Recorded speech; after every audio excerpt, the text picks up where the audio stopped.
హరే కృష్ణ. భక్తులందరికీ స్వాగతం. మళ్ళీ ఇస్కాన్ తిరుపతికి వచ్చి ఇక్కడ భక్తుల దర్శనం చేసుకోవడం చాలా ఆనందంగా ఉంది.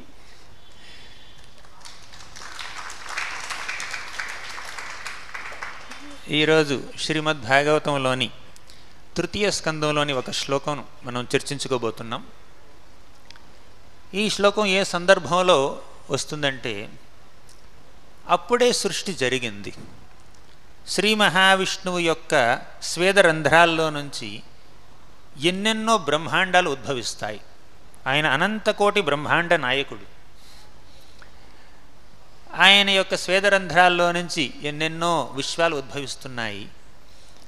అలా విశ్వం యొక్క సృష్టి ఎలా జరిగింది అంటే, ముందుగా ఆ విశ్వం భగవంతుడి యొక్క స్వేదరంధ్రంలోంచి చిన్న ఒక బీజం రూపంలో వస్తుంది. దాన్ని ప్రధానం అంటారు.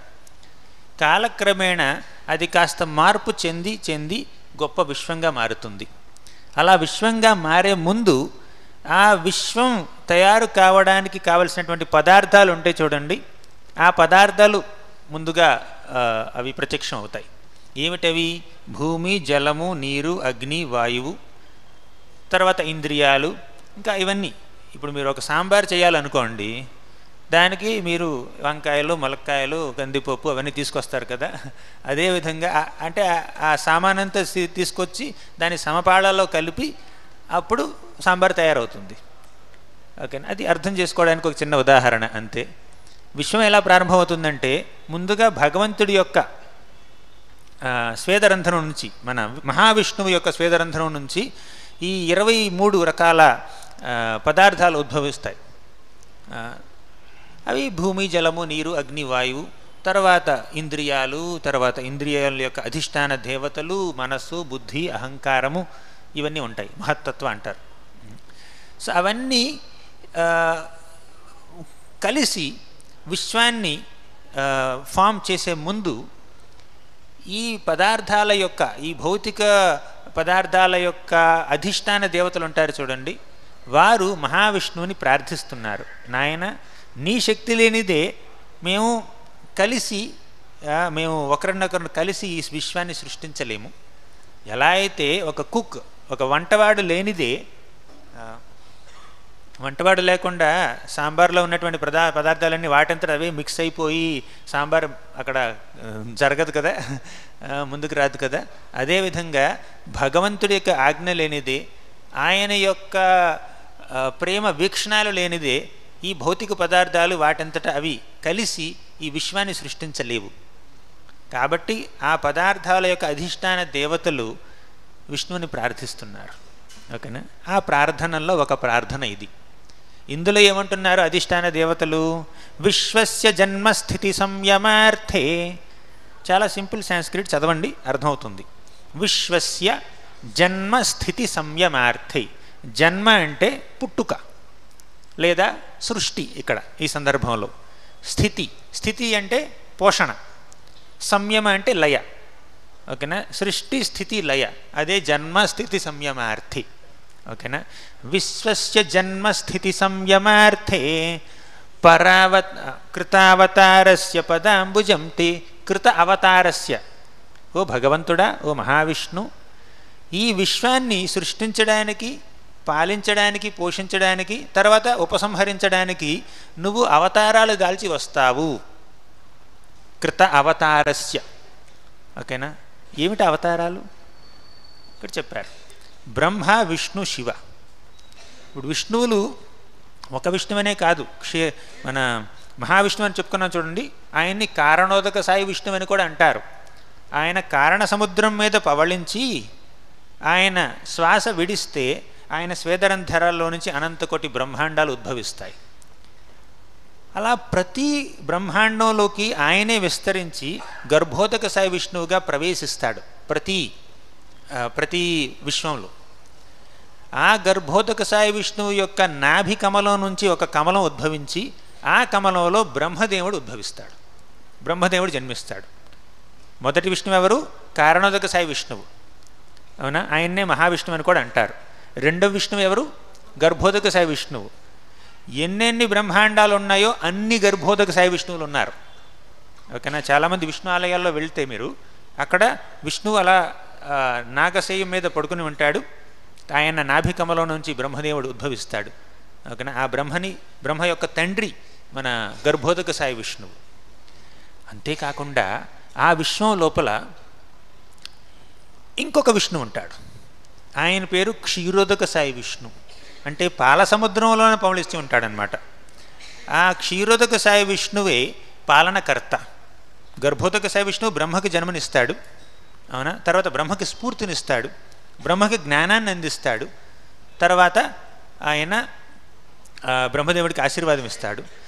తర్వాత ఈ సృష్టిలో అంటే ఈ ఒక విశ్వంలో గురించి మాట్లాడుకుందాం మనం. ఒక విశ్వంలో ఒక బ్రహ్మాండంలో ఆ మెయింటెనెన్స్ వర్క్ చేయాలంటే, పాలన పోషణ స్థితి జరపాలంటే ఆ విష్ణువే ఇంకొక విష్ణువు రూపం దాలుస్తాడు. ఆయన పేరు క్షీరోదక సాయి విష్ణువు. అవునా? ఆయన పాల సముద్రం మీద అలా పవళించి ఉంటాడు. ఇక్కడ ఈ భాష్యంలో చెప్పినట్టు పాల సముద్రంలో పడుకుని ఉన్నటువంటి ఆ క్షీరోదక సాయి విష్ణువుని అందరూ కొలుస్తారు. ఎప్పుడైతే దేవతలకు ఏమైనా కష్టాలు వచ్చాయో వాళ్ళందరూ పాల సముద్రం ఒడ్డుకు వెళ్ళి ఆయన్ని వేడుకుంటారు.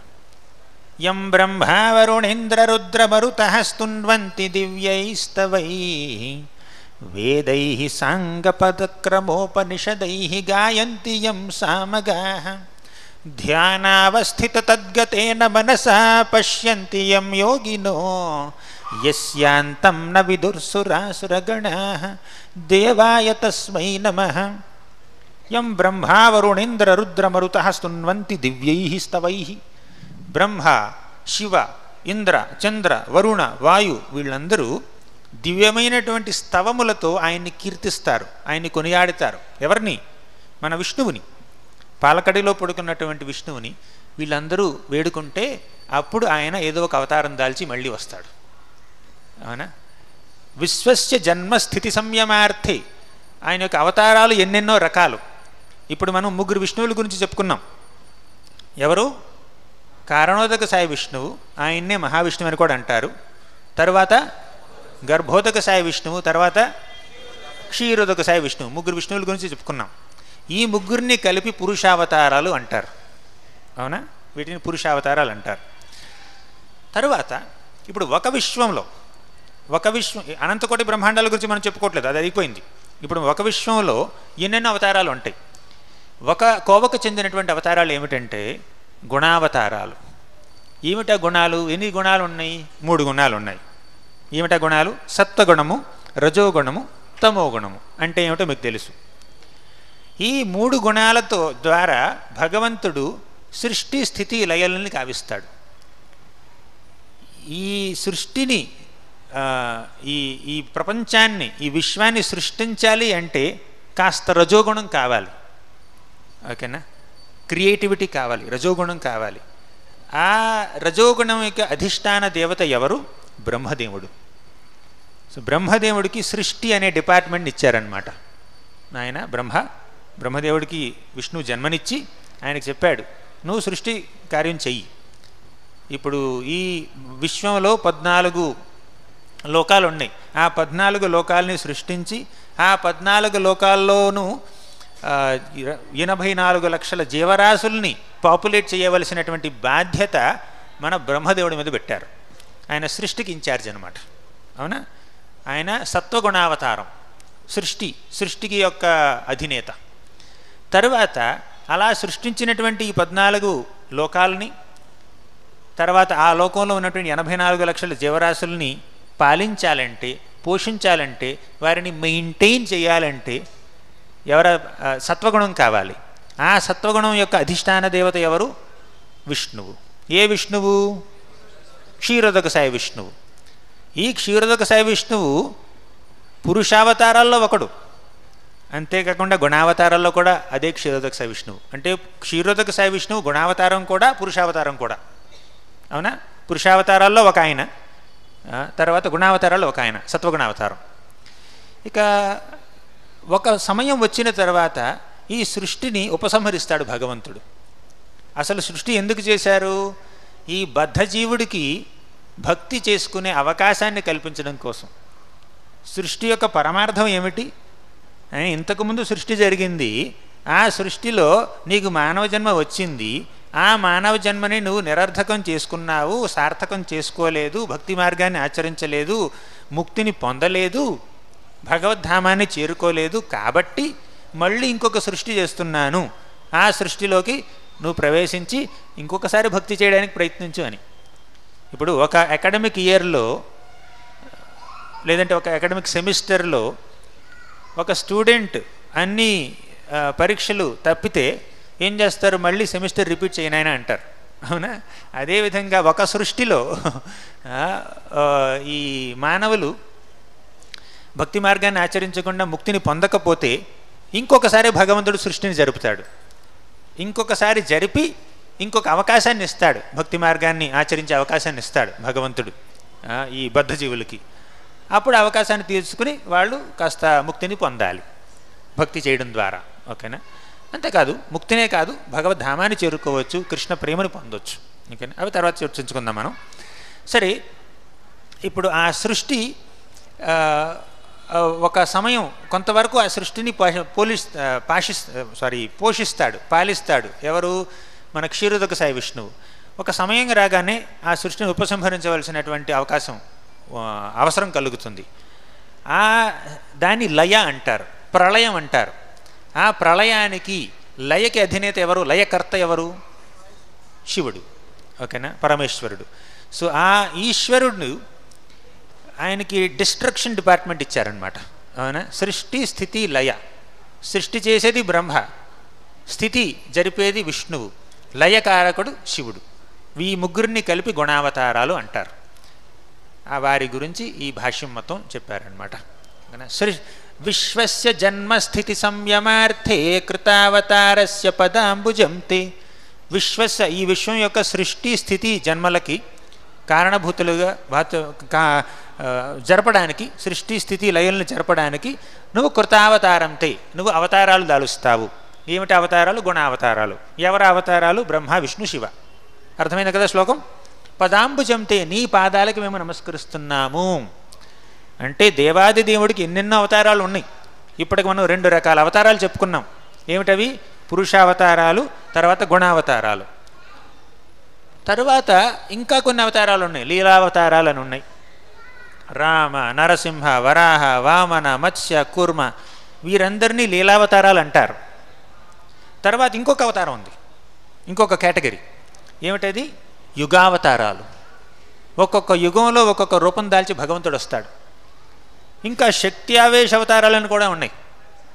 అంటే ఒక జీవుడు, ఒక గొప్ప వ్యక్తిని భగవంతుడు ఎంపవర్ చేస్తాడనమాట. అంటే తన యొక్క శక్తిని ఆ జీవుడికి ప్రసాదించి ఆ శక్తి ద్వారా నువ్వు కొంత ధర్మాన్ని స్థాపించు అని చెప్తాడు. అటువంటి అవతారాలని శక్త్యావేశ అవతారాలు అంటారు. ఇప్పుడు పరశురాముడు ఉన్నాడు, శక్త్యావేశ అవతారం.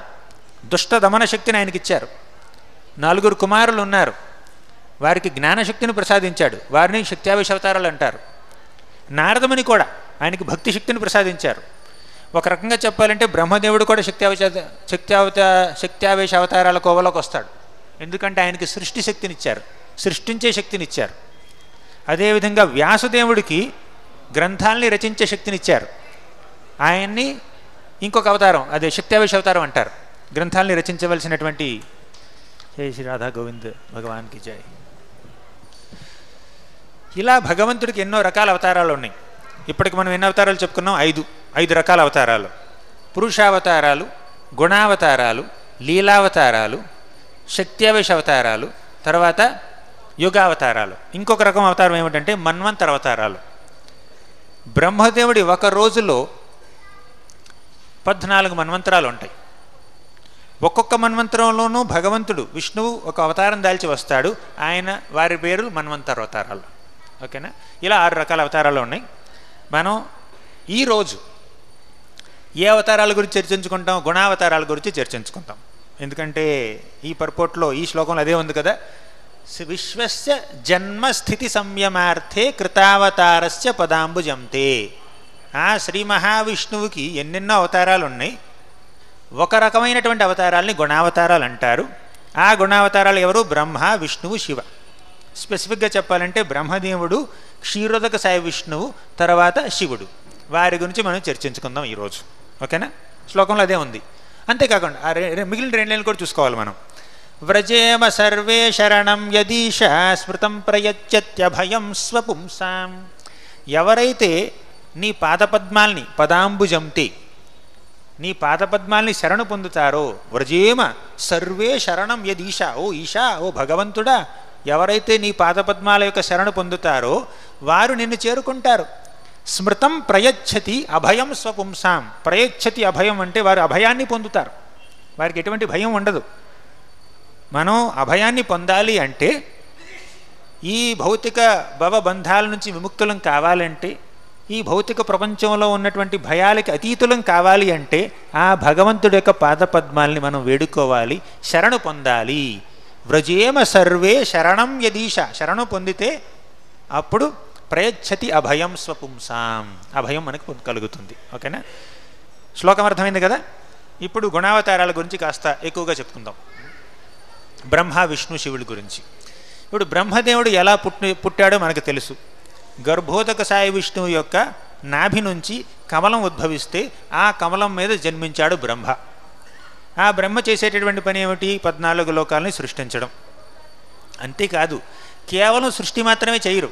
ఇప్పుడు మనం బ్రహ్మ, విష్ణు, శివుల్ని సృష్టి, స్థితి, లయకర్తలు అనుకుంటున్నాం మనం. ఓకేనా? వాళ్ళు గుణావతారాలు. వాళ్ళు చేసినటువంటి ముఖ్యమైన పని ఇది. కానీ ఆ ఒక్క పనికి మాత్రమే పరిమితం కాదు వీళ్ళు. బ్రహ్మదేవుడు ఈ సృష్టి యొక్క మెయింటెనెన్స్లో కూడా ఆయన పాత్ర ఉంది. ఈ దేవతల్ని ఎప్పుడైనా రాక్షసులు ఇబ్బంది పెట్టారనుకోండి, రాక్షసులు దేవలోకాలని ఆక్రమించుకోవడానికి వచ్చారనుకోండి, ఈ దేవతలందరూ ఎక్కడికి వెళ్తారు? బ్రహ్మదేవుడి దగ్గరికే వెళ్తారు ముందు. అప్పుడు బ్రహ్మ ఏదో ఒక సొల్యూషన్ చెప్తాడు. ఒకసారి ఇంద్రుడు ఒక గొప్ప సభలో కూర్చుని ఉంటే ఇంద్రుడి యొక్క గురువు వచ్చాడు. ఎవరు? బృహస్పతి. ఇంద్రుడు చూశాడు, చూసి కూడా నిర్లక్ష్యం చేశాడనమాట. అప్పుడు మన బృహస్పతికి అనిపించింది, ఆహా ఇంద్ర, నీకు ఐశ్వర్య మదం ఎక్కిపోయింది. నువ్వు ఇంద్రుడివని, స్వర్గలోకానికే రాజువని నీలో ఎంతో గర్వం ఉంది. కాబట్టి నువ్వు ఇలా గురువునే నిర్లక్ష్యం చేస్తున్నావు అని చెప్పి అక్కడి నుంచి వెళ్ళిపోయాడు. ఏం మాట్లాడలేదు, శపించలేదు, తిట్టలేదు, వెళ్ళిపోయాడు అక్కడి నుంచి. అలా గురువుని నిర్లక్ష్యం చేయడం వల్ల ఇంద్రుడే కాదు, దేవతలందరూ శక్తిహీనులైపోయారు. కానీ అక్కడ రాక్షస సామ్రాజ్యంలో గురువుని పూజించడం వల్ల, రాక్షసుల గురువు ఎవరు? శుక్రాచార్యుడు. శుక్రాచార్యుడిని పూజించడం వల్ల, గౌరవించడం వల్ల వాళ్ళు శక్తివంతులయ్యారు. ఆ రాక్షసులందరూ వచ్చి ఈ దేవతల్ని ఓడించేశారు, వారి యొక్క పదవుల్ని స్వీకరించేశారు, వాళ్ళని తరిమి కొట్టారు. వీళ్ళందరూ రోడ్డు మీదకి వచ్చేశారు. ఎవరు? దేవతలు. అప్పుడు ఏం చేస్తారు వాళ్ళందరూ బ్రహ్మదేవుడి దగ్గరికి వెళ్ళారు. అప్పుడు బ్రహ్మదేవుడు ఏమన్నాడు అంటే, బ్రహ్మదేవుడు కేవలం సృష్టి చేయడమే కాదు, కొంచెం మెయింటెనెన్స్లో కూడా ఆయన పాత్ర ఉంది. అప్పుడు బ్రహ్మదేవుడు ఏమన్నాడు, సరే మీరందరూ గురువుని కోల్పోయారు, ఓకేనా, మిమ్మల్ని సరైనటువంటి మార్గదర్శకత్వం ఇవ్వడానికి మీకు గురువు కావాలి. కాబట్టి విశ్వరూప అనేటటువంటి ఒక బ్రాహ్మణుణ్ణి మీరు గురువుగా స్వీకరించండి అన్నాడు. అప్పుడు వీళ్ళందరూ విశ్వరూపుడి దగ్గరికి వెళ్ళారు. వెళ్తే విశ్వరూపుడు నారాయణ కవచం అనేటటువంటి ఒక మంత్రాన్ని, ఒక చక్కటి స్తోత్రాన్ని మన ఈయన ఇంద్రుడికి ఉపదేశించి, ఆ నారాయణ కవచం ద్వారా ఇంద్రుడు మళ్ళీ ఈ ఐశ్వర్యాన్ని పొందాడనమాట. మళ్ళీ ఈ యొక్క ఇంద్రలోకాన్ని పొందాడు ఆయన. అవునా? ఈ విధంగా బ్రహ్మదేవుడు ఎప్పుడైతే దేవతలకు ఏవైనా అవసరాలు వచ్చాయో వారికి ఏదో అవసరాలు తీరుస్తూ ఉంటాడు. కొన్నిసార్లు ఏమిటంటే బ్రహ్మదేవుడికి సొల్యూషన్ ఇచ్చేటటువంటి శక్తి ఉండదు. ఈసారి ఏం చెప్పాడు, మీరు విశ్వరూపుడి దగ్గరకు వెళ్ళండి, ఆయన ఏదో సలహా ఇచ్చాడు, వాళ్ళ ప్రాబ్లం సాల్వ్ చేశాడు. మళ్ళీ వాళ్ళకి ఈ ఇంద్ర పదవిని, స్వర్గలోక పదవుల్ని అందించాడు. కానీ ప్రతిసారి అలా కుదరదు బ్రహ్మదేవుడికి. అప్పుడు ఏం చేస్తాడు బ్రహ్మదేవుడు, వెంటనే విష్ణువు దగ్గరికి తీసుకువెళ్తాడు. నా వల్ల అవ్వట్లేదు, చిన్న చిన్న మెయింటెనెన్స్ వర్క్లు నేను చేయగలను, పెద్ద మెయింటెనెన్స్ వర్క్ నువ్వే చేయాలి అని చెప్పి మన బ్రహ్మదేవుడు వీళ్ళందరినీ క్షీరసాగరానికి తీసుకువెళ్ళి ఆయన వేడుకుంటారనమాట. వాళ్ళు పురుష సూక్తం చదువుతారు. పురుష సూక్తం చదివి ఆయన విష్ణువుని మెప్పిస్తారనమాట. సహస్రశీర్షా పురుష సహస్రాక్ష సహస్రపాత్ సభూమిం విశ్వతో వృత్వా అత్యతిష్ట దశాంగులం పురుష ఎవేదకం సర్వం యద్భూతం యశ్చ భవ్యం. ఈ విధంగా పురుష సూక్తాన్ని చదివి మెప్పిస్తారు. అప్పుడప్పుడు విష్ణువు వారి ముందు ప్రత్యక్షమయ్యి వారికి ఏదైనా సొల్యూషన్ చెప్తాడు. పరిస్థితి మరీ దారుణంగా ఉంటే నేనే స్వయంగా వచ్చి మీ కష్టాలు తీరుస్తాను, ఏదో ఒక అవతారం దాల్చి మీ కష్టాలు తీరుస్తాను అంటాడు. ఆ అవతారాలను ఏమంటారు? జనరల్గా లీలావతారాలు అంటారు. నేను రాముడిగా వస్తాను, లేదంటే మత్స్య కూర్మ వరాహ వామన నరసింహాది రూపాల్లో వస్తాను అని ఆయన స్వయంగా చెప్తాడు. అప్పుడప్పుడు సొల్యూషన్ ఇచ్చేస్తాడు. మీరంతా దధీచిముని దగ్గరికి వెళ్ళండి, ఆయన ఎముకలు తీసుకుని మీరు వజ్రాయుధాన్ని చేయండి, వృత్తాసురుని సంహరించండి అని ఒక సొల్యూషన్ ఇచ్చేస్తాడు. సో ఈ ప్రపంచాన్ని, ఈ విశ్వాన్ని మెయింటైన్ చేయడానికి కొంతమంది దేవతల్ని నియమించారు. ఎవరా దేవతలు? ఇంద్రుడు, చంద్రుడు, వరుణుడు, వాయు, వీళ్ళందరూ అనమాట. ఈ దేవతలన్నీ పోస్టులు. అవునా? ఒక మన్వంతర కాలం మాత్రమే వాళ్ళు ఆ పోస్టుల్లో ఉంటారు, ఉద్యోగాల్లో ఉంటారు. రెండో మన్వంతరం రాగానే ఇంకా వేరే దేవతలు వస్తుంటారు. వేరే ఇంద్రుడు వస్తాడు, వేరే వరుణుడు, వేరే వాయు, వాళ్ళందరూ వస్తుంటారనమాట. అలా ఒక రోజులో బ్రహ్మదేవుడి ఒక రోజులో 14 సార్లు ఎలక్షన్లు అవుతాయి. ఎలక్షన్లు కాదు, సెలక్షన్లు ఇవి అన్నీ. ఓకేనా? ఇక్కడ ఎలక్షన్లు ఉంటాయి అంటే ప్రజలు ఓట్లేసి గెలిపిస్తారు, కానీ అక్కడ సెలక్షన్లు ఉంటాయి. అంటే ఎవరైతే అర్హత ఉంటుందో వారిని భగవంతుడు విష్ణువే స్వయంగా నియమిస్తాడు.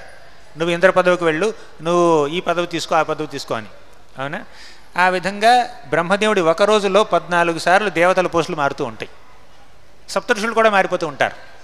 అవునా? ఇంద్రుడు మారిపోతూ ఉంటాడు, మనువు మారిపోతూ ఉంటాడు. అవునా? సరే, ఇప్పుడు మనం ఇప్పటిదాకా ఏం చెప్పుకున్నాం? దేవతలు ఈ విశ్వంలో జరిగేటటువంటి మేనేజ్మెంట్ని, అడ్మినిస్ట్రేషన్ అంతా చూస్తారు. గవర్నమెంట్, యూనివర్సల్ గవర్నమెంట్లో వాళ్ళందరూ ఉంటారు. వాళ్ళకేమైనా ట్రబుల్ వస్తే బ్రహ్మదేవుడు వాళ్ళకి ఏం చేయాలో చేస్తుంటాడు. అవునా? ఆయనకి యొక్క శక్తికి మించిపోతే అది విష్ణువు దగ్గరికి తీసుకువెళ్తాడు. అప్పుడు విష్ణువు సలహా ఇస్తాడు. విష్ణువు సలహా ఇవ్వడం కాదు, నేను స్వయంగా రావాలని ఆయనకు అనిపిస్తే ఏదో అవతారం దాల్చి వస్తాడు. ఓకేనా? ఆ విధంగా యూనివర్స్ని, ఈ విశ్వాన్ని చక్కగా పోషిస్తూ ఉంటారనమాట. ఈ గుణావతారాలు, తర్వాత పురుషావతారాలు, తర్వాత ఈ దేవతలు, వీళ్ళంతా. సరే, ఇప్పుడు శివుడి దగ్గరికి వద్దాం. విష్ణువు ఏం చేస్తాడో తెలుసుకున్నాం, బ్రహ్మ ఏం చేస్తాడో తెలుసుకుందాం. శివుడు లయకర్త. ఓకేనా? ఈ విశ్వం సమయం ఆసన్నమైన తర్వాత ఈ విశ్వం మొత్తాన్ని ధ్వంసం చేస్తాడు ఆయన. అవునా? మళ్ళీ సృష్టి జరుగుతుంది. కానీ శివుడి యొక్క పాత్ర కేవలం ఈ విశ్వాన్ని ధ్వంసం చేయడం మాత్రమే కాదు, కేవలం లయకారకుడు మాత్రమే కాదు. ఆయన పాత్ర ఇంకా పెద్దది.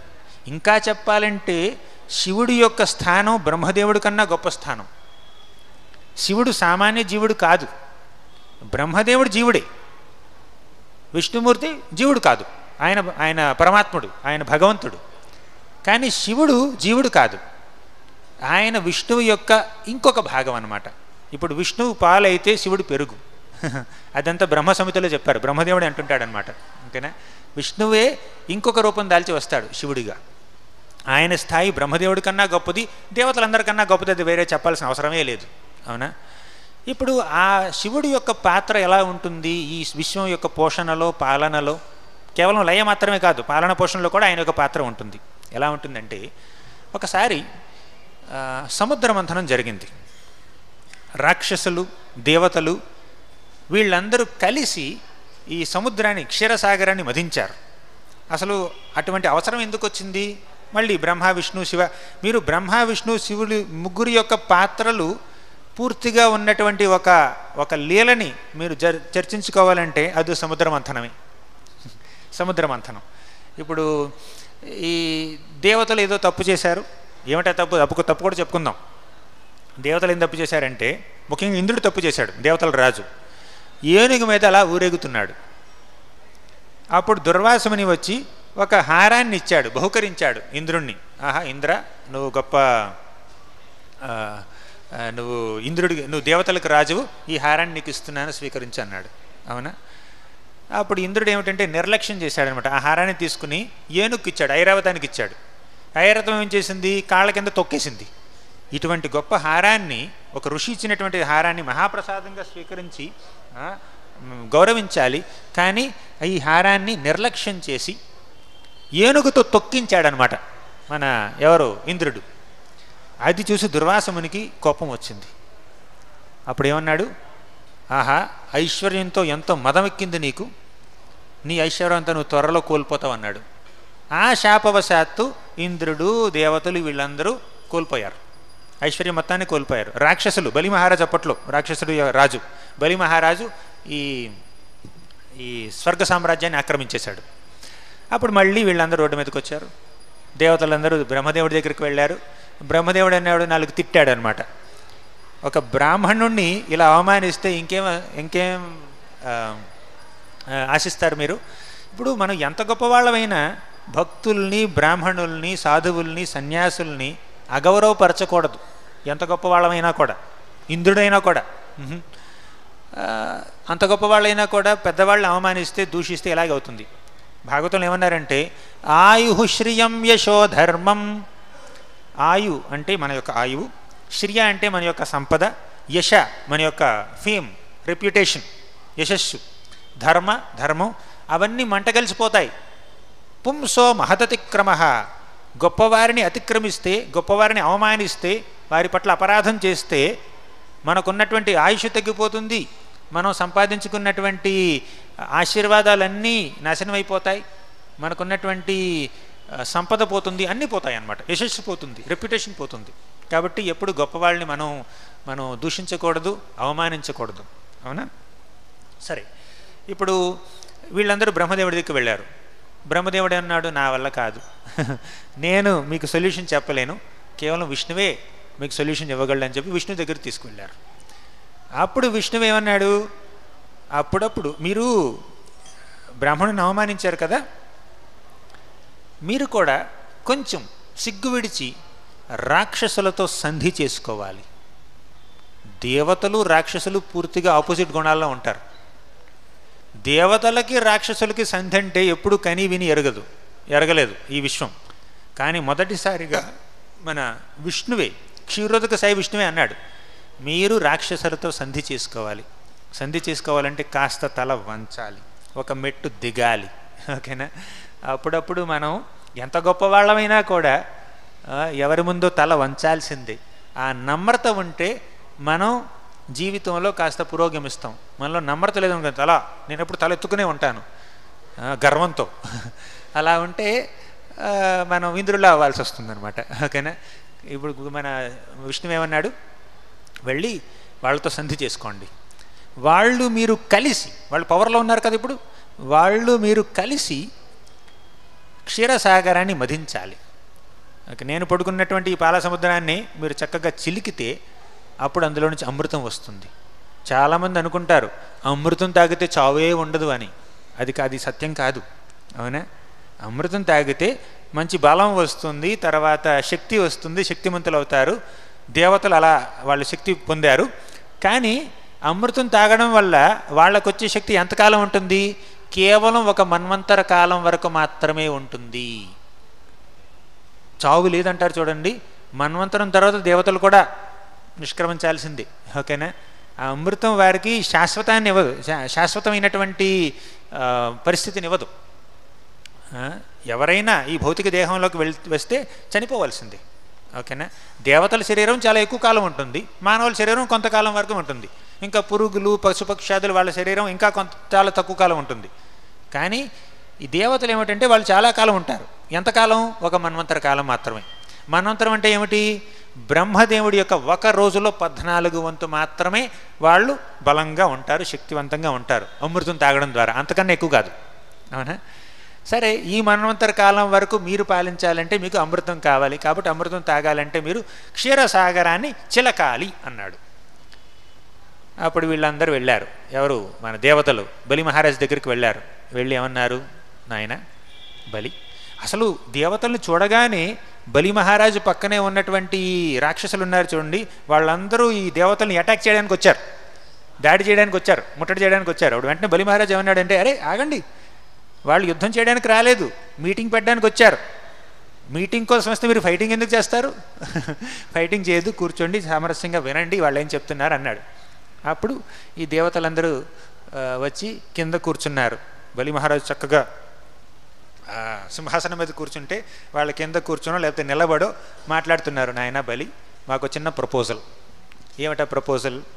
మనందరం కలిసి, మీరు మేము కలిసి, రాక్షసులు దేవతలు మొట్టమొదటిసారిగా కలిసి క్షీరసాగరాన్ని మదించాలి. మదిస్తే ఏం జరుగుతుంది? అమృతం వస్తుంది. ఓ అమృతం వస్తుందా? దాన్ని ఏం చేయాలి? మన ఇద్దరం షేర్ చేసుకుని తాగుదాం, 50-50 అని ఫస్ట్ అనుకున్నారు. కానీ మనసులో ఏముంది కోరిక? 100-0. దేవతలు అలా అనుకుంటున్నారు. రాక్షసులు ఏమనుకుంటున్నారు? 0-100. అవునా? ఇద్దరు ఒకళ్ళనొకళ్ళు మోసం చేయాలనే కలిశారనమాట. కొంతమంది కలిసి పనిచేసిన ఈ ప్రపంచంలో ఒకళ్ళనొకళ్ళు మోసం చేయాలన్నటువంటి ఒక ఉద్దేశం ఉంటుంది, దురుద్దేశం. అంత గొప్ప గొప్ప దేవతల విషయాల్లోనే ఉంటే మానవ మాత్రం మనమెంత మోసం చేసే ఆలోచన చాలామందికి ఉంటుందన్నమాట. చీటింగ్ ప్రొపెన్సిటీ మనకున్నటువంటి 4 దోషాల్లో అదొక దోషం, ఇందుటి వారిని మోసం చేయాలనుకోవడం. దేవతలలో కూడా ఆ దోషం ఉందన్నమాట. సరే, ఈ దేవతలు ఏమన్నారు? 50-50 చేసుకుందాం అన్నారు. సరే అని వాళ్ళు ఒప్పుకున్నారనమాట. కొంతమంది ఒప్పుకోట్లా, కొంతమంది రాక్షసులు ఒప్పుకోవట్లేదు. ఏమంటున్నారంటే, వీళ్లతో, వీళ్ళు పదవి లేదు, రోడ్డు మీద ఉన్నారు వీళ్ళు, వీళ్లతో మనకేంటి పొత్తు, మేమే అమృతం మ్యానుఫ్యాక్చర్ చేసుకుంటాం, మేమే క్షీరసాగరాన్ని మదించుకుంటాం అంటే, లేదు లేదు, వీళ్ళందరికీ విష్ణువు యొక్క సపోర్ట్ ఉంది, విష్ణువు దగ్గర అన్ని ఐడియాస్ ఉన్నాయి, ఆయన లేకపోతే మనకి పని జరగదు అని చెప్పి మన రాక్షసరాజు వాళ్ళందరినీ ఓదార్చి ఒప్పించాడు, సంధికి ఒప్పించాడు అనమాట. నీ దగ్గర అమృతం ఉందా? లేదు. నోరు మూసుకుని వాళ్ళు చెప్పింది విను, ఓకేనా, వాళ్ళు చెప్పింది విను అని చెప్పేసి వాళ్ళందరూ ఒప్పుకున్నారు. వీళ్ళందరూ ఈ గొప్ప మహా మందర పర్వతాన్ని ఒక కవ్వంగా వాడడానికి మందర పర్వతం దగ్గరికి వెళ్ళి దాన్ని పెకలించారు. పెకలించి ఇక్కడ తీసుకురావడానికి ప్రయత్నిస్తున్నారు. కానీ మందర పర్వతం బంగార పర్వతం, చాలా బరువుగా ఉంది. దాన్ని ఎత్తడానికి వీళ్ళు ప్రయత్నించారు. 100ల కొలది, లక్షల కొలది రాక్షసులు, దేవతలు, మహాశక్తివంతులు, వాళ్ళు మందర పర్వతాన్ని కదల్చలేకపోయారు. అవునా? అప్పుడు వాళ్ళ యొక్క చేతులు విరిగాయి, కాళ్ళు విరిగాయి, నడుము విరిగింది, ఇక అందరూ పడిపోయారనమాట, మా వల్ల కాదని. అప్పుడు మన విష్ణు వచ్చాడు. ఎలా? ఈ గరుత్మంతుడి వెనక, గరుత్మంతుడి భుజం మీద కూర్చుని, ఎప్పుడైతే తన భక్తులు కష్టాల్లో ఉంటారో ఆ కష్టాల నుంచి వారిని గట్టెక్కించడానికి శ్రీ విష్ణువు వస్తూనే ఉంటాడనమాట. వచ్చాడు. భక్తాపాయ భుజాంగగారుడమణి త్రైలోక్య రక్షామణి గోపీలోచన చాతకాంబుదమణి సౌందర్య ముద్రామణి యః కాంతామణి రుక్మిణి ఘనకుచ ద్వంద్వైకభూషామణి శ్రేయో దేవశిఖామణిర్దిశతు నో గోపాల చూడామణి. భక్తాపాయ భుజాంగ గారుడమణి త్రైలోక్య రక్షామణి. భక్తుల అపాయంలో ఉన్నారు. వెంటనే ఆ విష్ణువు మన గరుత్మంతుడి భుజం మీద అధిరోహించి వచ్చేశాడు. ఆ విష్ణువు గరుత్మంతుడి వెనక కూర్చుంటే ఎలా ఉంటుందంటే, ఒక బంగారు పర్వతం మీద నీలమణి ఉన్నట్టు ఉంటుందన్నమాట. కాంట్రాస్ట్ బాగుంది చూడండి, గోల్డ్, ఇక్కడంతా గోల్డ్ కలరు, పైన చిన్న బ్లూ కలరు అని అలా వస్తాడు. వచ్చి ఏం చేశాడు విష్ణువు?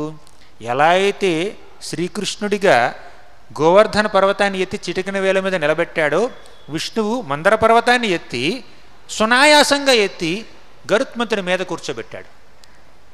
అంటే అందరు దేవతలు, అందరూ రాక్షసులు కలిసి మొయ్యలేనటువంటి ఈ మహాపర్వతాన్ని, మేరు పర్వతాన్ని గరుత్మంతుడు ఒక్కడే మోసాడు.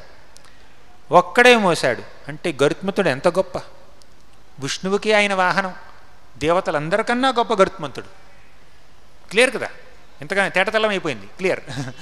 ఆ గరుత్మంతుడు యొక్క వీపు మీద ఈ మందర పర్వతాన్ని కూర్చోబెట్టాడు. ఆయన కూడా కూర్చున్నాడు.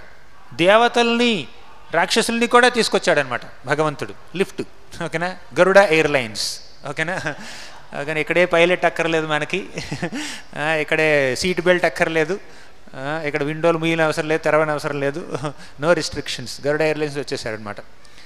వచ్చి అక్కడ ల్యాండింగ్ అయిందనమాట. గరుడ ఎయిర్లైన్స్. మన ఈ మందర పర్వతాన్ని అక్కడ పెట్టారు. అప్పుడు కృష్ణుడు ఏమన్నాడు, నాయన గరుత్మంత వెళ్ళిపో, నీ పని అయిపోయింది వెళ్ళిపో అన్నాడు. అంటే పని చేపించుకుని పొమ్మంటున్నాడా భగవంతుడు? ఎందుకు పొమ్మన్నాడు? అరే క్షీరసాగరం మథనం జరుగుతుంది, చిలుకుతున్నారు ఇప్పుడు. గరుత్మంతుడు కూడా చూసి కొంచెం వీక్షించి ఆనందించవచ్చు కదా. కానీ గరుత్మంతుడిని వెళ్ళిపోమన్నాడు. ఎందుకు వెళ్ళిపోమన్నాడు? వాసుకి రావాలి అక్కడ. ఇప్పుడు కవ్వం వచ్చింది, ఆ కవ్వానికి కట్టవలసినటువంటి తాడు రాలేదు. ఏమిటా తాడు? వాసుకి సర్పం. వాసుకి సర్పం వస్తే అక్కడ సర్పాలు గరుత్మంతుడికి సహజమైనటువంటి ఆహారం.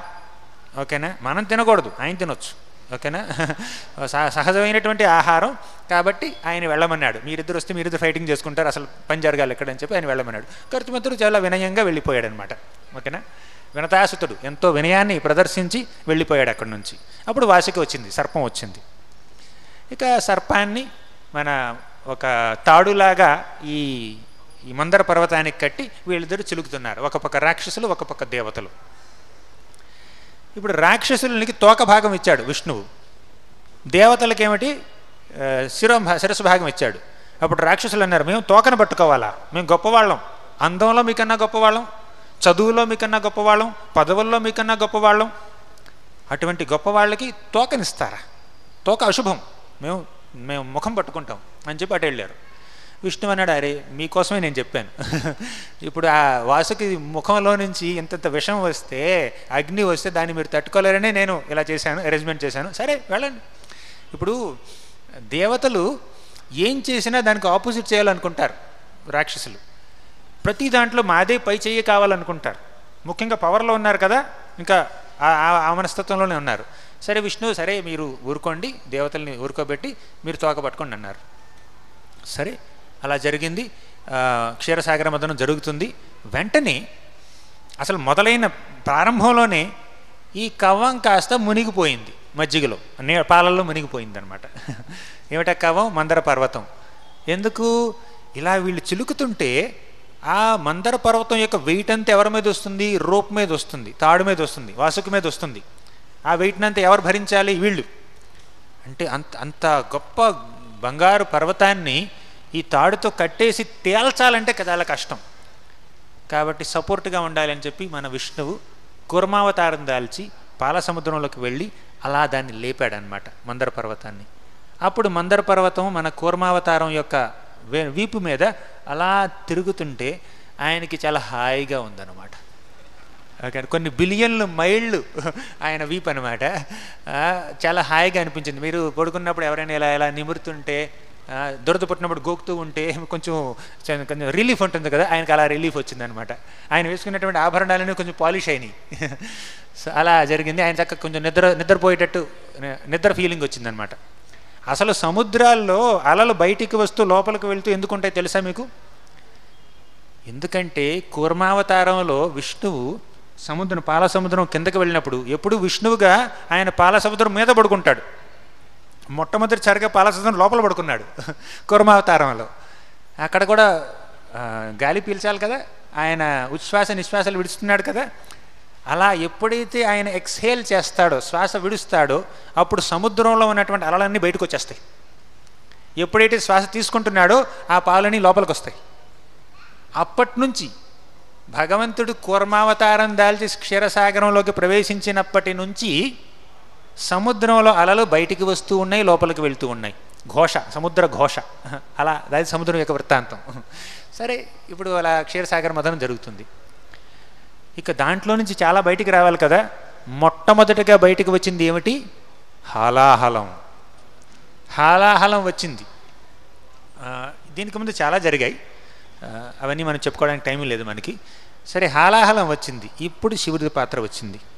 నేను ఇంతకుముందు ఏమన్నాను? శివుడు కేవలం లయకారకుడు మాత్రమే కాదు, ఆయన విష్ణువు యొక్క మహాభక్తుడు. వైష్ణవానాం యథాశంభు అని భాగవతంలోనే రాశారు. నిమ్నగాన యథాగంగా వైష్ణవానాం యథాశంభు అంటే నదులన్నింటిలోకి గొప్పది గంగా నది, వైష్ణవులందరిలోకి గొప్పవాడు మహాశివుడు. ఆ శివుడి యొక్క పాత్ర ఇప్పుడు వచ్చింది. ఇప్పటి వరకు శివుడు ఈ ఘట్టంలో లేడు.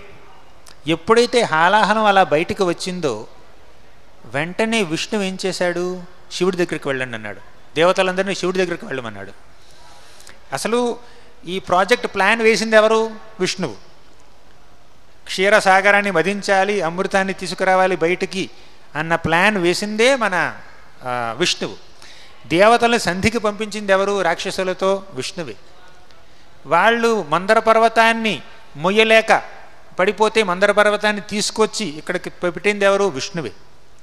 అంతేకాదు వారు చేయలేకపోలేదు, గెంతాడు. ఓకేనా? జంప్ చేశాడనమాట. కోతులు ఎగరవు, ఫ్లయింగ్ చేయవన్నమాట, జంపింగ్ చేస్తాయి ఒక్కసారి. అంటే ఒక లాంగ్ జంప్ అనమాట. చాలామంది లాంగ్ జంపింగ్ కాంపిటీషన్స్లో వాళ్ళకి ప్రైజులు వస్తూ ఉంటాయి.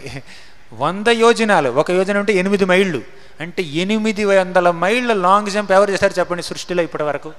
ఓన్లీ ఆంజనేయుడు చేశాడు. రాముడు చేయాలంటే చేయగలడు. 800 మైళ్ళు అంటే 8000 మైళ్ళు లాంగ్ జంప్ కూడా చేయగలడు, కానీ చేయలేదు. ఎందుకు? ఒక్కసారి లంఘిస్తే, లంకలో ఉన్నాడు మన ఆంజనేయుడు, ఆ ఘనతని ఆయనకిచ్చి ఆయన కొంచెం తక్కువ ఘనత తీసుకున్నాడు అనమాట. అవునా? అంతేకాదు రామాయణంలో 7 భాగాలు ఉన్నాయి, 7 కాండలు ఉన్నాయి. బాలకాండ, అయోధ్యకాండ, అరణ్యకాండ, తర్వాత కిష్కింధకాండ, సుందరకాండ, యుద్ధకాండ, తర్వాత ఉత్తరకాండ. ఈ అన్నింటి భాగాల్లో అత్యంత సుందరమైనటువంటి కాండం ఏంటో తెలుసా?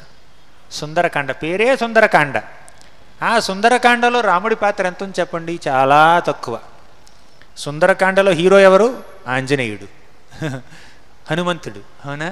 అంటే ఈ గొప్ప ఘట్టంలో, ఇంత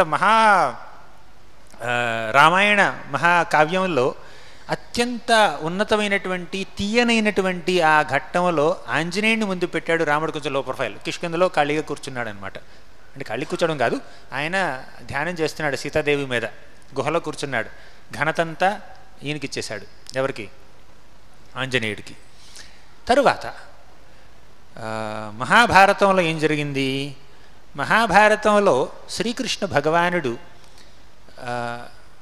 కురుక్షేత్ర సంగ్రామంలో అర్జునుడి యొక్క రథసారథిగా ఆయన పనిచేశాడనమాట. రథసారథ్యం వహించాడు. అసలు ధృతరాష్ట్రుడి యొక్క 100 మంది సంతానాన్ని చంపినటువంటి ఘనత ఎవరిది? భీముడిది. భీష్ముడు, ద్రోణుడు, కర్ణుడు, జయద్రథుడు, ఇటువంటి గొప్ప గొప్ప మహారథుల్ని సంహరించినటువంటి ఘనత ఎవరిది? అర్జునుడిది. ఇప్పుడు కృష్ణుడు కేవలం ఒక డ్రైవర్గా ఉండి, రథసారథిగా ఉండి, తన భక్తులైనటువంటి భీముణ్ణి, అర్జునుడిని ముందు పెట్టాడనమాట. ఇప్పుడు కృష్ణుడు ఇంతకుముందు చాలామందిని చంపాడు. తృణావర్త, పూతన, శకటాసురు, అఘాసురు, బకాసురు, వత్సాసురు, వ్యోమాసురు, ఇలా ఎంతమంది రాక్షసులను చంపాడు. ఆ రాక్షసులందరి పేర్లు మనకు తెలుసా?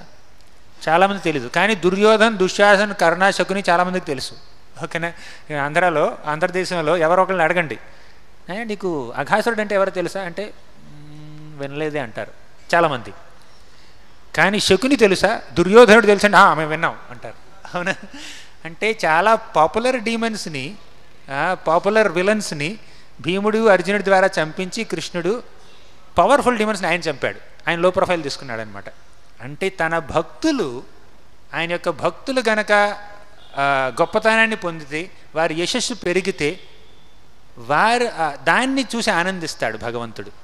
ఎలా అయితే బిడ్డలు గొప్పవాళ్ళైతే తండ్రి ఆనందిస్తాడో, బిడ్డలు తనకన్నా గొప్ప చదువులు చదివితే, తనకన్నా గొప్ప ఉద్యోగం చేస్తే, తనకన్నా గొప్ప స్థానంలో ఉంటే తండ్రి ఆనందిస్తాడు కదా. అదేవిధంగా భక్తులు తనకన్నా గొప్ప గొప్ప పనులు చేస్తే భగవంతుడు కూడా ఆనందిస్తాడు.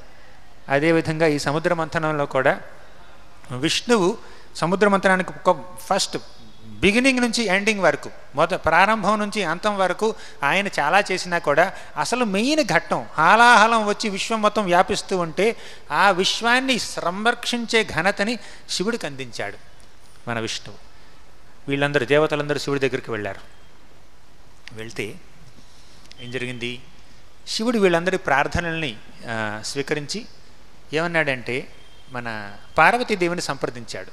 పార్వతి, నేను విషం తాగాలనుకుంటున్నాను, నీ పర్మిషన్ కావాలి అంటే భర్త విషం తాగుతానంటే ఏ భార్య పర్మిషన్ ఇస్తుంది చెప్పండి? ఎవరైనా ఉన్నారా?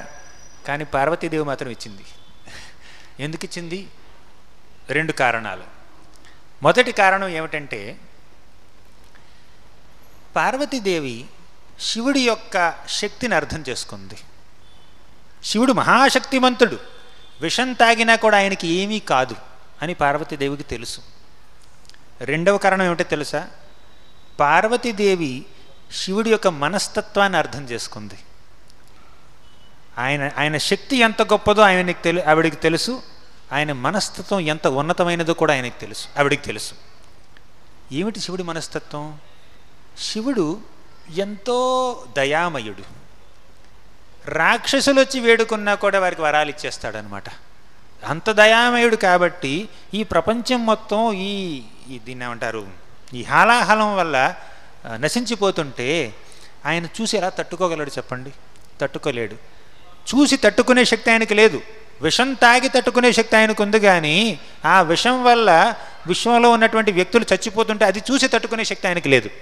ఎందుకంటే అంత దయామయుడు కాబట్టి, కరుణామయుడు కాబట్టి ఆయన్ని ఆపడంలో ప్రయోజనం లేదు, ఆపవలసిన అవసరమే లేదు. విషం తాగితే ఆయనకి ఏమవుద్దా? అవదే. స్పెషల్ ఆర్నమెంట్ వస్తుంది, నీలకంఠుడు అంటారు ఆయన్ని. ఆ విషయం, ఆ గరళాన్ని తాగడం వల్ల, హాలాహలాన్ని తాగడం వల్ల ఆయన ఇంకా అందంగా మారాడు, ఆయన యొక్క యశస్సు పెరిగిందనమాట. కాబట్టి పార్వతీదేవి అసలు ఏమాత్రం అడ్డు చెప్పలేదు. ఏ భార్య ఒప్పుకోదు భర్త విషం తాగుతాను అంటే, కానీ ఈ భార్య మాత్రం వెళ్ళండి, చక్కగా తాగండి అని చెప్పి చక్కగా హారతలు ఇచ్చి పంపించింది అనమాట. అప్పుడు మన శివుడు వచ్చి హలాహలని తాగాడు. ఈ సందర్భంలో సుఖదేవ గోస్వామి ఒక చక్కటి పద్యాన్ని చెప్తారనమాట. తప్యంతే లోకతాపేన, మీరు కూడా అనండి. సాధవః ప్రాయశో జనాః పరమారాధనం తద్ధీం పురుషస్యాఖిలాత్మనః. తప్యంతే లోకతాపేన, ఈ లోకంలో ఉన్నటువంటి వ్యక్తులు తపిస్తారు, ఎన్నెన్నో కష్టాలు అనుభవిస్తారు. తప్యంతే లోకతాపేన. సాధవః ప్రాయశో జనః, సాధువులు, గొప్పవారు, శివుడి వంటి గొప్ప గొప్ప వ్యక్తులు, గొప్ప గొప్ప పూజనీయమైనటువంటి దేవతలు అది చూసి తట్టుకోలేరు. సాధవః ప్రాయశో జనః, తమకు వీలైనంత వరకు, తమ శక్తి మేరకు వారు ఎప్పుడూ బాధపడుతున్నటువంటి వ్యక్తుల్ని సంరక్షించడానికి, రక్షించడానికి మాత్రమే ప్రయత్నిస్తూ ఉంటారు. తప్యంతే లోకతాపేన సాధవః ప్రాయశో జనాః పరమ ఆరాధనం తద్ధి. అలా కష్టపడుతున్న వారిని, ఈ భవబంధాల్లో చిక్కుకున్నటువంటి వారి పట్ల దయ చూపించి వారిని మంచి మార్గానికి తీసుకురావడం, వారికి సహాయం చేయడం అనేది శ్రీకృష్ణ భగవానుడి యొక్క పరమ ఆరాధనంతో సమానం. పరమ ఆరాధనం తద్ధి పురుషస్య అఖిలాత్మనః. విష్ణువుని గొప్పగా ఆరాధించాలంటే, ఎంతో ఉన్నతమైనటువంటి ఆరాధన చేయాలంటే మనం నలుగురికి భక్తి గురించి చెప్పాలి, నలుగురిని సంరక్షించాలి, శివుడి యొక్క మార్గంలో శివుడి యొక్క అడుగుజాడల్ని అనుసరించాలి. అంతేకాదు, శివుడు మహావైష్ణవుడని చెప్పుకున్నాం, వైష్ణవాన్ని యుద్ధంశంని చెప్పుకున్నాం. ఆయన యొక్క లక్షణాలు ఎలాంటివంటే, ఒకసారి దక్షుడు శివుణ్ణి దూషించాడు. దక్షుడు శివుణ్ణి ఎన్నో విధాలుగా దూషించాడు, శపించాడు కూడా. కానీ శివుడు ఏం మాట్లాడలేదు, అలా మౌనంగా కూర్చున్నాడు. తర్వాత మన దక్షుడు ఒక గొప్ప యజ్ఞాన్ని ప్రారంభించాడు. ఆ యజ్ఞానికి ప్రపంచంలో ఉన్న వాళ్ళందరినీ పిలిచాడు, ఋషుల్ని, మునుల్ని, మనువుల్ని, తర్వాత దేవతల్ని పిలిచాడు. కానీ శివుణ్ణి, శివుడి భార్య అయినటువంటి సతిని మాత్రం పిలవలేదు. అప్పుడు సతీదేవి, దక్షుడెవరు? సతి యొక్క తండ్రి. సతీదేవి తండ్రి మీద ప్రేమతో పిలవకపోయినా కూడా నేను యజ్ఞానికి వెళ్తాను, దక్ష యజ్ఞానికి వెళ్తాను అంది. శివుడు అన్నాడు, లేదమ్మా, నువ్వు వెళ్ళకూడదు. ఎందుకంటే నీ తండ్రికి నా మీద ఎంతో ఈర్ష్య, అసూయ, ద్వేషం, కాబట్టి నిన్ను కూడా నిర్లక్ష్యం చేస్తాడు. చేస్తే తట్టుకుంటాను, మా తండ్రే కదా అంది. నువ్వు తట్టుకోలేవమ్మా, ఎందుకంటే బయట వారెవరైనా నిర్లక్ష్యం చేస్తే తట్టుకోవడం ఈజీ, కానీ స్వయంగా నీ తల్లిదండ్రులే, లేకపోతే నీ సన్నిహితులే, నీ స్నేహితులే కనుక నిన్ను నిర్లక్ష్యం చేస్తే అది తట్టుకోవడం సామాన్య మానవులకు సాధ్యం కాదు. కాబట్టి నువ్వు వెళ్ళొద్దు అని అంటే, అప్పుడు సతీదేవి శివుడు వద్దన్నా కూడా వెళ్ళడానికి నిశ్చయించుకుందనమాట. అప్పుడు శివుడు ఇంకా దయామయుడు కాబట్టి, సరే నేను వద్దన్నా కూడా, కాదన్నా కూడా వెళ్ళాలనుకుంటుంది సతి అని చెప్పి నందికి సైగ చేశాడు. చాలామంది ప్రమథగణాలకి సైగ చేశాడు. సతీదేవి ఒక్కరితే వెళ్తుంది దక్ష యజ్ఞానికి, అక్కడ ఏమైనా హాని జరగచ్చు, మీరు వెళ్ళండి, కూడా వెళ్ళండి అన్నాడు. అప్పుడు వాళ్ళందరూ వెళ్ళారు. చక్కగా సతీదేవిని నంది మీద కూర్చోబెట్టి తీసుకువెళ్ళారు. తీసుకువెళ్తే దక్షుడు నిర్లక్ష్యం చేశాడు. చాలా పెద్ద వృత్తాంతం అది. దాన్ని క్లుప్తంగా చెప్పుకోవాలంటే, ఈ తండ్రి యొక్క నిర్లక్ష్యాన్ని తట్టుకోలేక, తండ్రి తన భర్త అయినటువంటి శివుడికి చేసినటువంటి అవమానాన్ని తట్టుకోలేక, ఆ అవమాన భారంతో సతీదేవి దేహత్యాగం చేసింది. ఓకేనా? అప్పుడు ఈ విషయాన్ని నారదుడు శివుడికి చెప్పాడు. ఇక శివుడు తట్టుకోలేదు. ఆయనలో ఎంతో ఓర్పు ఉంది, ఎంతో సహనం ఉంది, ఎంతో క్షమాగుణం ఉంది. ఎంతవరకు ఆయన్నెవరైనా నిందిస్తే ఆయన క్షమాగుణం చూపిస్తాడు. కానీ తన భార్యని, మహావైష్ణవి అయినటువంటి సతిని కనుక నిందిస్తే, దూషిస్తే, ఇలా ఇలా ఏమిటి చనిపోయే విధంగా చేస్తే ఎందుకు ఊరుకుంటాడు చెప్పండి? వెంటనే వీరభద్రుని సృష్టించి శివుడు వెళ్ళు దక్షయజ్ఞాన్ని కూల్చేసిరా అన్నాడు. నాశనం చేసిరా అంటే వీరభద్రుడు వెంటనే వెళ్ళి దక్షుడి యొక్క తలని నరికి యజ్ఞం మొత్తాన్ని ధ్వంసం చేసి వెనక్కి వచ్చాడు. అప్పుడు మళ్ళీ బ్రహ్మదేవుడు వచ్చాడనమాట. బ్రహ్మదేవుడు వచ్చి శివుడిని వేడుకున్నాడు, నాయన శివ, నీలో ఎంతో క్షమాగుణం ఉంది. తండ్రి ఎలా అయితే బిడ్డలు చేసినటువంటి తప్పుల్ని క్షమిస్తాడో అలా నువ్వు వాళ్ళని క్షమించాలి, దక్షుణ్ణి క్షమించాలి. దయచేసి దక్షుణ్ణి పునర్జీవితుణ్ణి చెయ్యి అని వేడుకున్నాడు బ్రహ్మదేవుడు. అప్పుడు శివుడు ఎంతో క్షమాగుణం కలిగిన వాడు కదా, మళ్ళీ పునర్జీవితుణ్ణి చేశాడు. ఈ విధంగా బ్రహ్మ, విష్ణువు, శివ వీళ్ళు ముగ్గురు ఈ సృష్టిని, ఈ ప్రపంచాన్ని ఎన్నో విధాలుగా ఆదుకుంటారు, పాలిస్తారు, పోషిస్తారు. వారి పాత్ర ఎంతో ఉంది ఈ సృష్టి ఇలా నడవడానికి. అవునా? అవి గుణావతారాల గురించినటువంటి కాస్త వృత్తాంతం. ఇప్పటి వరకు మనం గుణావతారాల గురించి చెప్పుకున్నాం, శివుడి గురించి కొంత చెప్పుకున్నాం, బ్రహ్మ గురించి కొంత చెప్పుకున్నాం, విష్ణువు గురించి కొంత చెప్పుకున్నాం. ఇప్పుడు త్వరలోనే గౌర పూర్ణిమ వస్తుంది కాబట్టి ఒక యుగావతారం గురించి కూడా చెప్పుకొని ముగిద్దాం ఆఖరి 5 నిమిషాల్లో. అవునా? గౌర పూర్ణిమలో మనం శ్రీ చైతన్య మహాప్రభువు యొక్క ఆవిర్భావం గురించి తెలుసుకుంటున్నాం.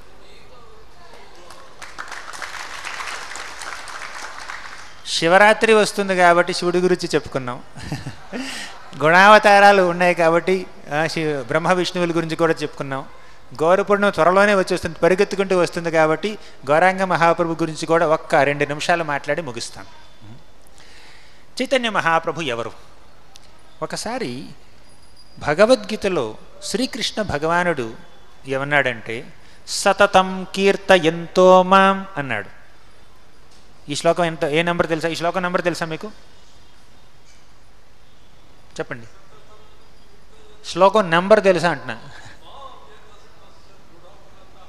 ఓకే.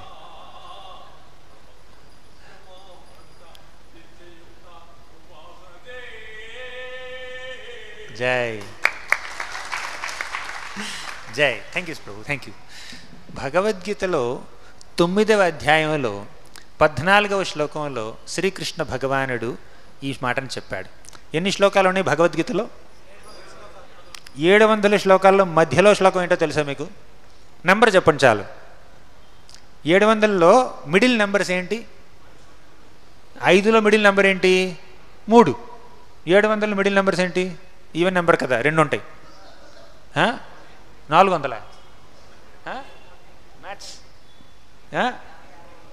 350, 351. అవునా? 350, 351.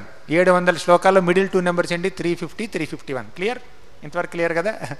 350వ శ్లోకం ఏమిటో తెలుసా? మహాత్మానస్తు మాం పార్థ దైవీం ప్రకృతిమాశ్రితా భజంతి అనన్య మనసో జ్ఞాత్వా భూతాదిమవ్యయం. మహాత్ముల గురించి చెప్పాడు కృష్ణుడు. ఏమని చెప్పాడు? వాళ్ళందరూ దైవీ ప్రకృతి అయినటువంటి శ్రీమతి రాధారాణిని ఆశ్రయిస్తారని చెప్పాడు. ఆ మహాత్ముల లక్షణాలు చెప్తూనే 14వ శ్లోకంలో ఏమన్నాడు? ఇప్పుడు ప్రభు ఎంతో రాగయుక్తంగా పాడినటువంటి సతతం కీర్తయంతోమం అన్న శ్లోకాన్ని చెప్పాడు. సతతం కీర్తయంతోమం అంటే మహాత్ములు, గొప్పవారు, భక్తులు ఏం చేస్తారు?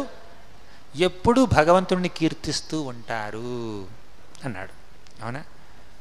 ఆయన్ని నామాల్ని జపిస్తూ ఉంటారు అని అన్నాడు. ఈ విషయాన్ని కృష్ణుడు భగవద్గీత మధ్యలో పెట్టి అందరూ జపం చేయాలని చెప్పినా, అందరూ భగవన్నామాల్ని కీర్తించాలని చెప్పినా చాలామంది చేయట్లేదు. వాళ్ళకి ఇంకా అర్థం కాలేదు ఇది. అవునా? అప్పుడు ఆయనకు అనిపించింది, 4500 సంవత్సరాల తర్వాత కృష్ణుడికి అనిపించింది, నేను ఇక్కడికి వచ్చేసే ముందు నా అవతారంలో ఎన్నెన్నో టీచింగ్స్ ఇచ్చాను, వచ్చే ముందు భగవద్గీత ఇచ్చి వాళ్ళందరికీ జపం చేయమని చెప్పాను, అయినా వాళ్ళు చేయట్లేదు. కాబట్టి నేనే స్వయంగా వెళ్ళి జపం చేసి హరినామాన్ని కీర్తించి సతతం కీర్తయంతో మాం స్వయంగా ఆచరించి వాళ్ళకి చెప్పాలి అని చైతన్య మహాప్రభు రూపం దాల్చి ఇక్కడికి వచ్చాడనమాట. అవునా? భగవంతుడే భక్తుడి రూపం దాల్చి భక్తి మార్గాన్ని ఎలా ఆచరించాలో మనకి తాను స్వయంగా చేసి చూపించాడు.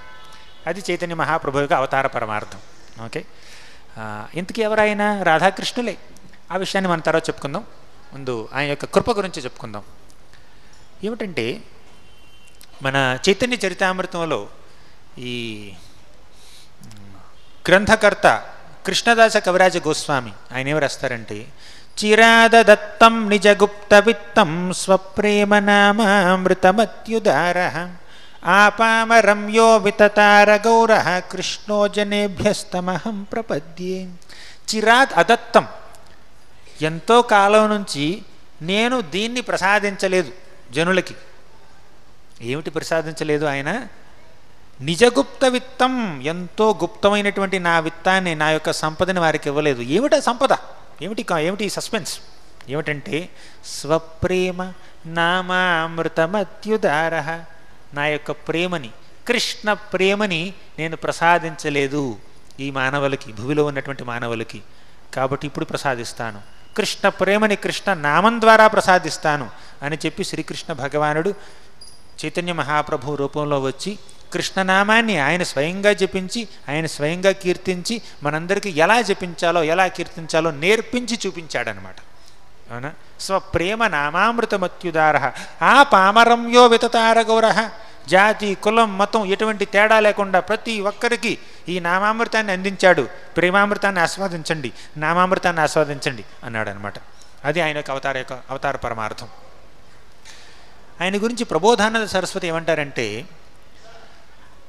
సౌందర్యే కామకోటి సకల జన సమాహ్లాదనే చంద్రకోటి వాత్సల్యే మాతృకోటి త్రిదశ విటపితోప్యద్భుతౌదార్యకోటి గాంభీర్యేం బోధికోటి మధురమణి సుధాక్షీరమాధ్వికకోటి గౌరో దేవస్స జీయాత్ ప్రణయ రసపదే దర్శితాశ్చర్యకోటి.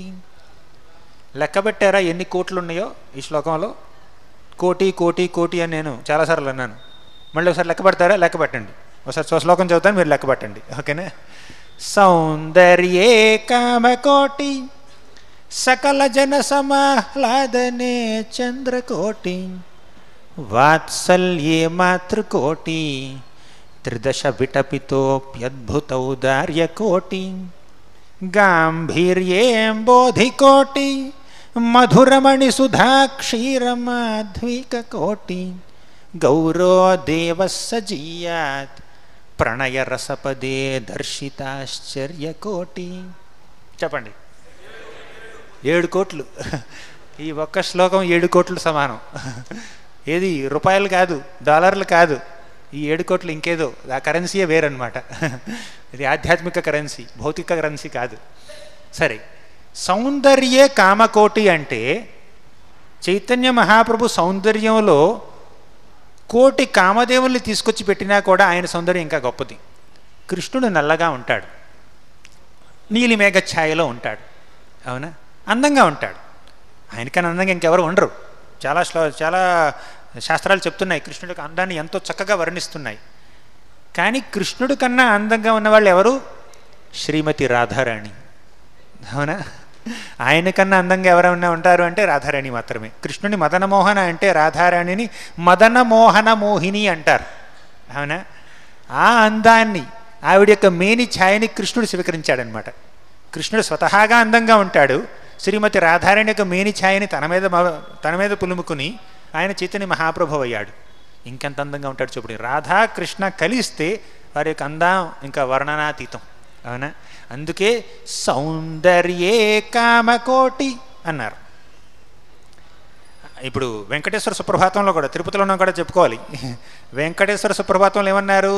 కందర్పదర్పహర సుందర దివ్యమూర్తే కాంతాకుచాంబురుహ కుట్మలలోల దృష్టే కళ్యాణ నిర్మల గుణాకర దివ్య కీర్తే శ్రీ వెంకటాచలపతే తవ సుప్రభాతం. అందులో కందర్ప దర్ప హర సుందర దివ్యమూర్తి అన్నారా లేదా? అంటే కందర్పుడి యొక్క దర్పాన్ని అణిచేటటువంటి సౌందర్యం భగవంతుడిలో ఉంది. అంతేకాకుండా బ్రహ్మసంహిత ఏమంటుంది? కందర్పకోటి కమనీయ విశేష శోభం గోవిందమాది పురుషం తమహం భజామి. కందర్ప కోటి కమనీయ విశేష శోభం. కోటి మంది కందర్పులు వచ్చినా, కోటి మంది కామదేవులు వచ్చినా కూడా వారి అందం గోవిందుడి యొక్క అందం ముందు దిగదుడిపే. గోవిందమాది పురుషం తమహం భజామి. ఆ గోవిందుడు శ్రీమతి రాధారాణి యొక్క మేని ఛాయని తన మీద పులుముకుని చైతన్య మహాప్రభు అయ్యాడు. కాబట్టి ఖచ్చితంగా ఆయన అందం కూడా కోటి కందర్పుల్ని పూర్తిగా వారి దర్పాన్ని హరించేస్తుంది అనమాట. అర్థమైందా? సౌందర్యే కామకోటి. అర్థమైందా? మొదటి కోటి అంటే తెలిసిందా? సకల జన సమాహ్లాదనే చంద్రకోటి. సకల జన సమ ఆహ్లాదనే చంద్రకోటి. చంద్రకోటి అంటే కోటి మంది చంద్రులు. చంద్రుడు ముఖ్యంగా పౌర్ణమి చంద్రుడు చక్కగా ఆకాశంలో వికసిస్తుంటే, భాసిల్లుతుంటే చూసి మనకెంతో ఆహ్లాదం కలుగుతుందా లేదా? అంటే పౌర్ణమి చంద్రుడిని చూస్తే మనకి ఆహ్లాదం కలుగుతుంది. చైతన్య మహాప్రభువుని చూస్తే కోటి రెట్ల ఆహ్లాదం కలుగుతుంది. సకల జన సమాహ్లాదనే చంద్రకోటి. ఇప్పుడు భగవంతుడు రాముడిగా ఉన్నా, కృష్ణుడిగా ఉన్నా, విష్ణువుగా ఉన్నా, ఇంకే అవతారం దాల్చిన మత్స్య కూర్మ వరాహ వామనాదుల అవతారంలో ఆయన ఏం చేశాడు? దుష్ట శిక్షణ చేశాడు, శిష్ట రక్షణ చేశాడు, ఎంతోమంది రాక్షసుల్ని సంహరించాడు. అవునా? కానీ చైతన్య మహాప్రభు అవతారంలో ఏ రాక్షసుల్ని సంహరించలేదు. ఏం చేశాడు? రాక్షసుల్ని గొప్పవారుగా మార్చాడు. ఆయన చేసింది డిస్ట్రక్షన్ కాదు, ట్రాన్స్ఫర్మేషన్. మార్చాడు, మార్పు తెప్పించాడు. బెస్ట్ ఎగ్జాంపుల్ ఏంటంటే జగాయి మధాయి, వాళ్ళు మార్పు తెప్పించాడు. అంటే ఒక్కొక్క అవతారంలో ఆయన ఒక్కొక్క రకమైనటువంటి లీలలను చేస్తూ ఉంటాడనమాట. అవునా? ప్రతి రూపంలోనూ ప్రతి లీలలో చేయవలసినటువంటి అవసరం లేదు. ఇక్కడ ఆయన నెమలి పింఛను ధరించట్లేదు చైతన్య మహాప్రభు, షేవ్డ్ హెడ్, సన్యాస వస్త్రాలు. ఓకేనా? నెమలి పింఛం లేదు, అక్కడ ఇవి లేవు, దాన్ని ఏమంటారు, ముంగురులు లేవు. ఓకేనా? ఆయన సన్యాసిగా ఉన్నాడు. అంటే రూపం అది, కానీ కార్యం ఇది. సకల జన సమాహ్లాదనే చంద్రకోటి వాత్సల్యే మాతృకోటి. వాత్సల్యే మాతృకోటి. వాత్సల్యంలో కోటి మంది తల్లులతో సమానం. ఈ ప్రపంచంలో ఎవరికైనా ఎఫెక్షన్ ఉంది, వాత్సల్యం ఉంది అంటే తల్లిని ఫస్ట్ ర్యాంక్లో చూపిస్తారనమాట. తల్లికి బిడ్డ మీద ఉండేటటువంటి వాత్సల్యం ఇంకా ఏ వ్యక్తికి ఇంకో వ్యక్తి మీద ఉండదు ఈ ప్రపంచంలో చెప్పాలంటే. అటువంటి తల్లి యొక్క వాత్సల్యం, మాతృవాత్సల్యాన్ని కోటితో మల్టిప్లై చేస్తే అది చైతన్య మహాప్రభు యొక్క వాత్సల్యం. దానికి ఉదాహరణలు ఎన్నో ఉన్నాయి. వాసుదేవుడు అనేటటువంటి ఒక కుష్టు వ్యాధిగ్రస్తుడు ఉన్నాడు. ఆ కుష్టు వ్యాధిగ్రస్తుని చైతన్య మహాప్రభు ఆలింగనం చేసుకున్నాడు. దగ్గరికి వెళ్ళడానికే చాలామందికి అసహ్యం వేస్తుంది, కానీ దగ్గరికి వెళ్ళి ఆలింగనం చేసుకున్నాడు.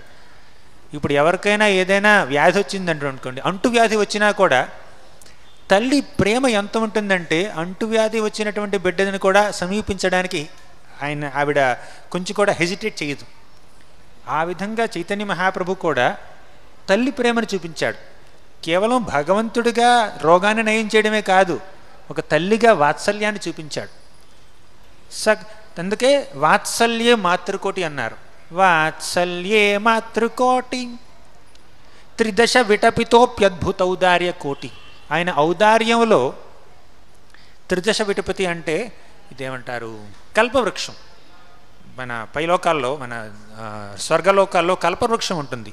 ఆ కల్పవృక్షం దగ్గరికి వెళ్తే మీకు ఏ కోరుకున్నా తీర్చేస్తుంది. ఇప్పుడు చైతన్య మహాప్రభు ఎంత ఔదార్యం అంటే ఆయనకి కోటి కల్పవృక్షాలతో సమానం ఆయన ఔదార్యం. అవునా? అందుకే సౌందర్యే కామకోటి సకల జన సమాహ్లాదనే చంద్రకోటి వాత్సల్యే మాతృకోటి త్రిదశ విటపితోప్యద్భుతౌదార్య కోటి. తరువాత ఐదవది గాంభీర్యేం బోధికోటి. గాంభీర్యతలో కోటి సముద్రాలతో సమానం. సముద్రం ఎంతో గంభీరంగా ఉంటుంది. ఎన్నెన్నో వందల కొద్దీ నదులు వచ్చి సముద్రంలో కలుస్తున్నా కూడా సముద్రం ఏం చెలించదు. అప్పుడప్పుడు వేసవి కాలంలో పెద్దగా వాటర్ లోపలికి రాకపోయినా కూడా ఏం చెలించదు, గంభీరంగా ఉంటుందన్నమాట సముద్రం. కోటి సముద్రాల గాంభీర్యతని కలిపితే అది చైతన్య మహాప్రభు గంభీర్యత అవుతుంది. గాంభీర్యేంబోధి కోటి మధురమణి సుధాక్షీరమాధ్విక కోటి. ఆయన తీయదనం ఏంటంటే, మీరు క్షీరం ఉంటుంది చూడండి, పరమాన్నం చేయండి, స్వీట్ రైస్ చేయండి, ఎంత తీయగా ఉంటుంది, ఎంత మధురంగా ఉంటుంది. ఆ మాధుర్యతని కోటిసార్లు గుణిస్తే అది చైతన్య మహాప్రభు యొక్క మాధుర్యం. మధురమణి సుధాక్షీరమాధ్విక కోటి గౌరో దేవస్య జీయాత్ ప్రణయ రసపదే దర్శితాశ్చర్య కోటి. ఆ గౌరాంగ మహాప్రభుకి, చైతన్య మహాప్రభుకి నేను ప్రణమిల్లుతున్నాను. దర్శిత ఆశ్చర్య కోటి. ఆయన ఎన్నెన్నో లీలలు చేశాడు, అవన్నీ కోటి ఆశ్చర్యాలతో సమానం. ఒకసారి మామిడి విత్తనం అలా నాటితే ఒక్క క్షణంలో ఆ విత్తనం చెట్టయి, మొక్కయి, చెట్టయి, కొమ్మలొచ్చి, పళ్ళొచ్చి, ఆ పళ్ళు బాగా ముగ్గిపోయి వెంటనే ఒక్క నిమిషంలో అందరికీ మ్యాంగో జ్యూస్ పంచిపెట్టాడనమాట మన చైతన్య మహాప్రభు. ఇది ఒకటి. ఇలా ఎన్నెన్నో చేశాడు లీలలో, అందుకే ఆశ్చర్యకోటి అన్నారు. ఇప్పుడు ఈరోజు మనం గుణావతారాల గురించి చెప్పుకున్నాం, ఒక్క యుగావతారం గురించి చైతన్య మహాప్రభు గురించి చెప్పుకున్నాం. ఇక్కడితో ముగిస్తాను. గ్రంథరాజ్ శ్రీమద్ భాగవతం కి జయ, శ్రీల ప్రభుపాద్ కి జయ.